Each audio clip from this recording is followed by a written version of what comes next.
Assalamualaikum warahmatullahi wabarakatuh. Halo teman-teman semua, perkenalkan nama saya Dasmarni. Pada video kali ini, saya akan membahas 5 uji statistik dasar yang umum digunakan dalam sebuah penelitian. Uji tersebut meliputi uji normalitas, kemudian uji homogenitas, kemudian ada uji T, uji regresi, dan uji korelasi. Dalam uji regresi ini nanti ada uji ANOVA ya teman-teman. Pada bagian pertama kita mulai dari uji normalitas terlebih dahulu, yaitu uji yang digunakan untuk mengatur apakah data yang kita miliki berdistribusi normal atau tidak. Dalam contoh ini saya menggunakan data mengenai pengaruh motivasi belajar terhadap hasil belajar siswa. Kasusnya adalah seorang guru ingin mengetahui apakah terdapat hubungan antara motivasi belajar dan hasil belajar siswanya. Ia mengambil sampel sebanyak 10 siswa, memberikan angket motivasi belajar dengan rentang skor 0 sampai 100, kemudian mencatat nilai rata-rata ulangan semester sebagai data hasil belajar. Nah, di sini ada data, yaitu nilai motivasi belajar yang kita sebut dengan variabel X. Nilai pertama 85, 90, kemudian 75 dan seterusnya.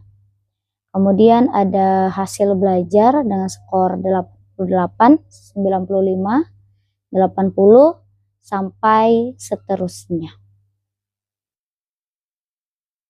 Nah, setelah semua data siap, ya, selanjutnya kita masukkan terlebih dahulu ke dalam data Excel seperti ini ya teman-teman. Sini saya sudah memasukkan ke data lembaran Excel yang terdiri dari motivasi, hasil belajar, ya, kemudian data ini juga sama seperti yang ada di dalam Word sebelumnya. Selanjutnya saya akan membuka SPSS untuk kita ambil di data view teman-teman, ya. Jadi sebelum data view itu kita lanjutkan, kita copy dulu, kemudian kita pindahkan ke SPSS. Nah, seperti ini ya. Jadi di kolom pertama kita kopikan terlebih dahulu data dari Excel tadi. Nah, kemudian kita lanjut ke bagian variabel view-nya. Pada kolom name, ya, kita ubah dulu menjadi motivasi. Ini baris pertama teman-teman, kita ubah dulu menjadi motivasi. Selanjutnya di baris kedua hasil. Nah, untuk bagian desimal kita ubah angka 2 itu menjadi 0. Tujuannya supaya tidak muncul angka desimal di belakang data nanti. Kemudian kita lanjut lagi ke data view, kita klik analyze, selanjutnya pilih descriptive statistik, klik explore. Pada jendela explore kita masukkan dua variabelnya teman-teman, yaitu motivasi dan hasil ke dalam kotak dependent list ya. Nah, seperti ini ya teman-teman.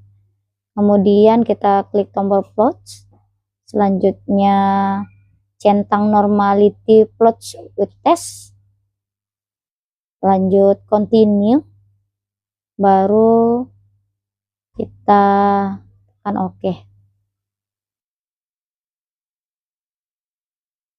Nah, nanti akan muncul outputnya seperti ini teman-teman. Nah, teman-teman bisa lihat output dari data yang kita masukkan ke dalam SPSS tadi.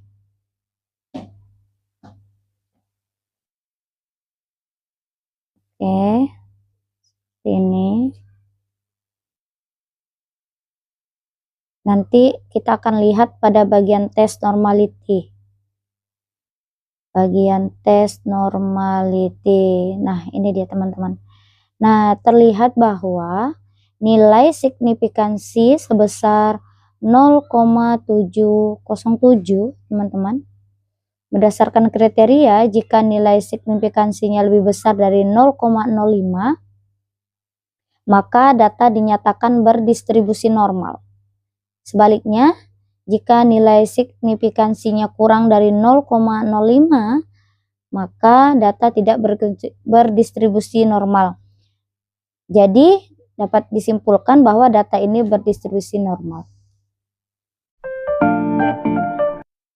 Selanjutnya masuk ke bagian kedua, yaitu uji homogenitas. Uji ini digunakan untuk melihat apakah dua kelompok data memiliki keragaman atau varian yang sama. Pada contoh ini, tujuan pengujiannya adalah mengetahui apakah hasil belajar siswa laki-laki dan siswa perempuan memiliki varian yang setara.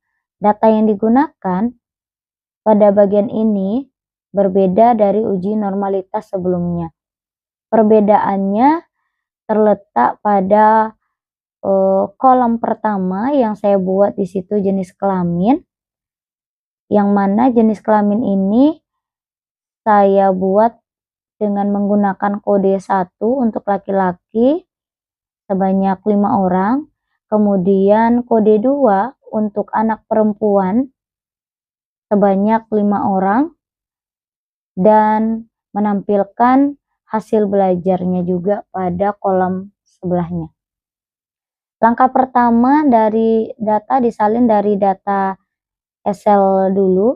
Pada lembaran Excel sudah tersedia 2 kolom, yaitu gender yang berisi angka 1 dan 2 sebagai kode jenis kelamin, serta hasil yang berisi nilai masing-masing siswa.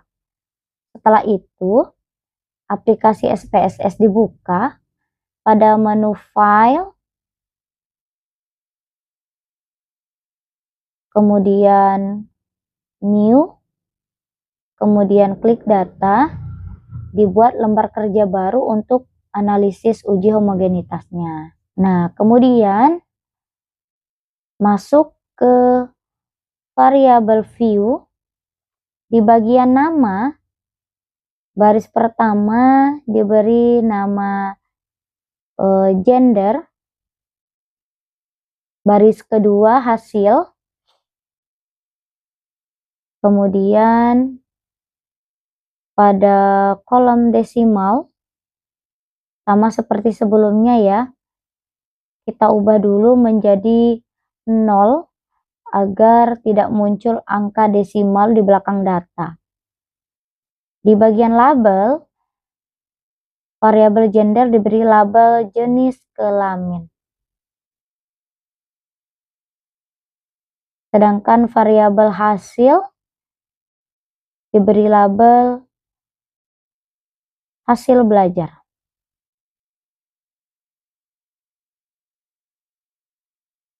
Nah, untuk memberikan kode kategori, kolom value pada variabel gender diisi dengan value 1 laki-laki,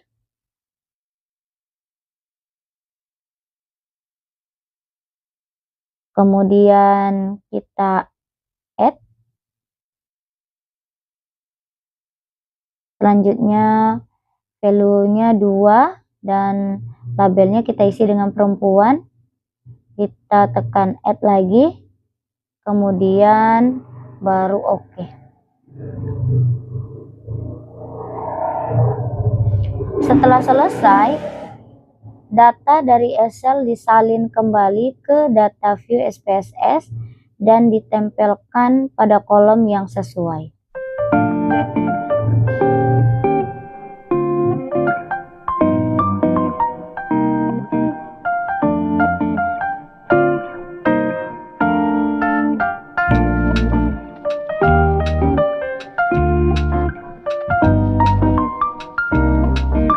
Setelah selesai, dari data Excel disalin kembali ke data view SPSS dan ditempelkan pada kolom yang sesuai.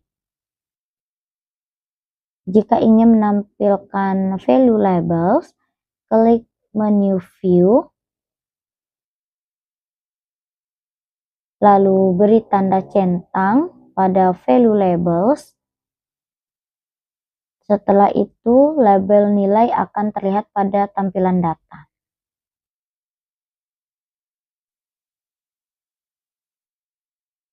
Berikutnya dilakukan analisis, klik menu Analyze, lalu Compare Means, dan One Way ANOVA. Variabel hasil belajar dimasukkan ke dependent list, dan jenis kelamin dimasukkan ke faktor. Pada tombol Options, bagian Homogeneity of Variance Test dicentang untuk menampilkan hasil uji homogenitas. Nah, kemudian klik Continue.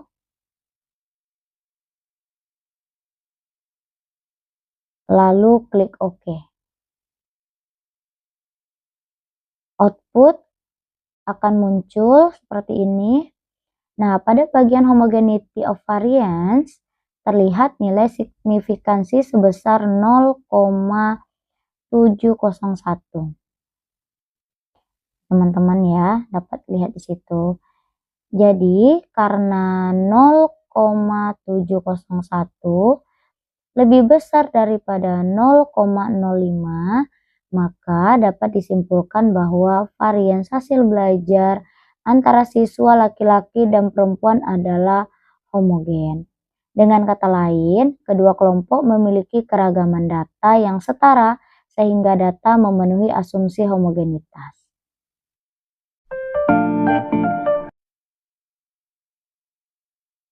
Selanjutnya masuk ke bagian ketiga, uji T. Uji T ini digunakan untuk mengetahui apakah ada perbedaan rata-rata di antara dua kelompok. Pada contoh ini, tujuannya untuk melihat apakah hasil belajar siswa laki-laki dan siswa perempuan berbeda secara signifikan. Untuk melakukan uji T di SPSS, data yang digunakan masih sama seperti saat melakukan uji homogenitas sebelumnya. Data itu terdiri dari jenis kelamin laki-laki yang dikode angka 1 dan jenis kelamin perempuan yang dikode nanti dengan angka 2, serta nilai hasil belajar siswa masing-masing. Selanjutnya, buka menu Analyze, lalu pilih Compare Means,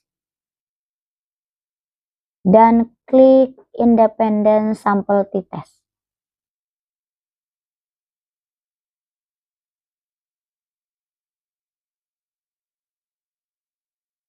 Di tampilan selanjutnya, variabel hasil belajar dimasukkan ke bagian Test Variables, karena itu adalah data yang dibandingkan.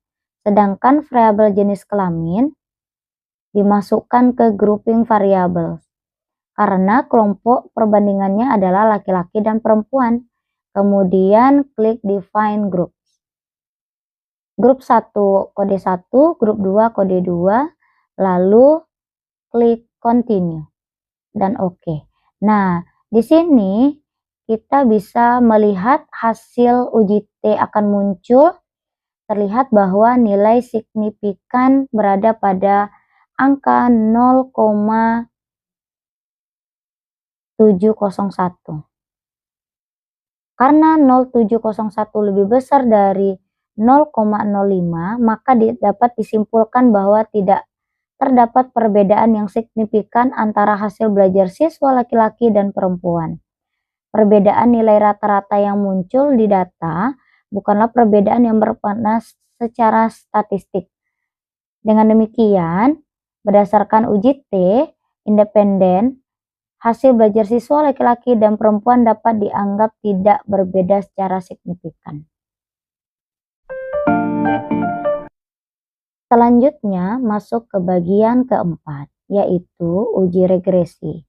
Uji regresi digunakan untuk melihat hubungan antara satu variabel dengan variabel lainnya, sekaligus mengetahui seberapa besar pengaruh variabel bebas terhadap variabel terikat.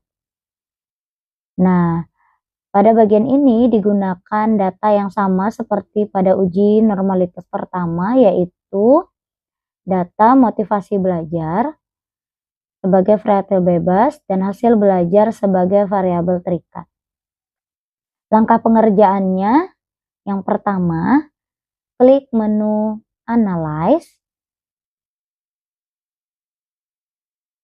ya, kemudian pilih Regression,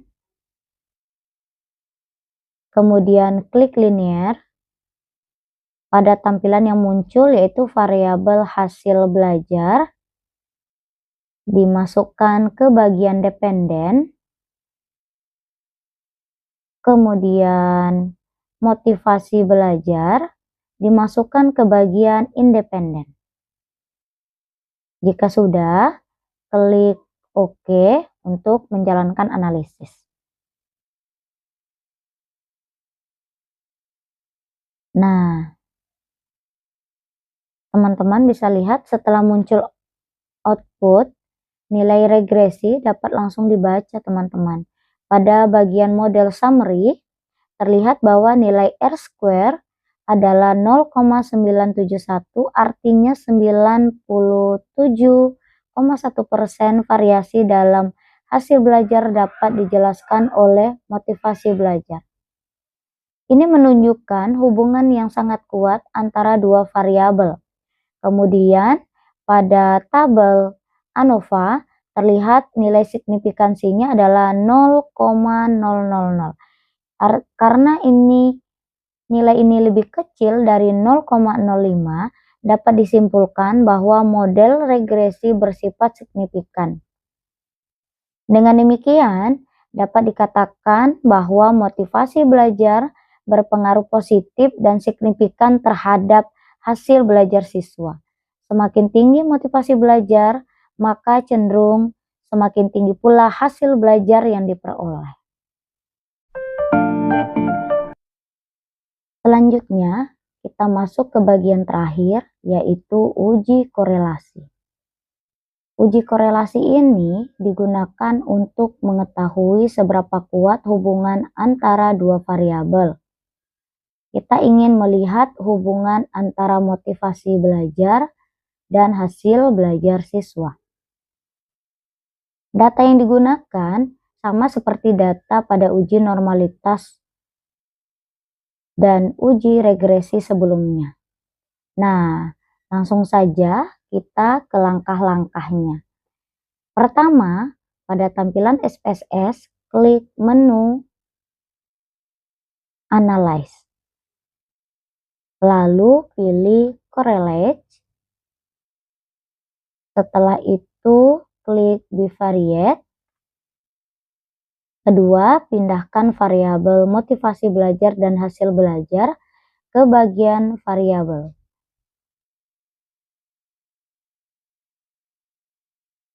Pastikan kedua-duanya masuk ya, karena kita mau melihat hubungan antara kedua variabel tersebut. Ketiga, pada bagian bawah, centang opsi Plek Signifikan Correlate supaya SPSS otomatis memberi tanda hubungan signifikan, lalu klik OK. Nah, setelah muncul outputnya, kita bisa lihat teman-teman hasil korelasinya. Di sini muncul nilai signifikansi dan seperti biasa, batas signifikansinya adalah 0,05. Kalau nilai signifikan lebih dari 0,05, berarti hubungan kedua variabel itu signifikan. Nah, dari hasil korelasi antara motivasi belajar dan hasil belajar tadi, nilai signifikannya berada di bawah 0,05. Itu berarti hubungan keduanya signifikan. Selain itu juga, nilai koefisien korelasinya juga menunjukkan hubungan yang sangat kuat. Sehingga kita bisa simpulkan bahwa motivasi belajar memiliki hubungan yang sangat kuat dan signifikan dengan hasil belajar siswa. Yuk kita lihat kembali seluruh tahap dari asumsi, dari distribusi normal, kemudian kita juga bisa lihat semua hasil-hasilnya.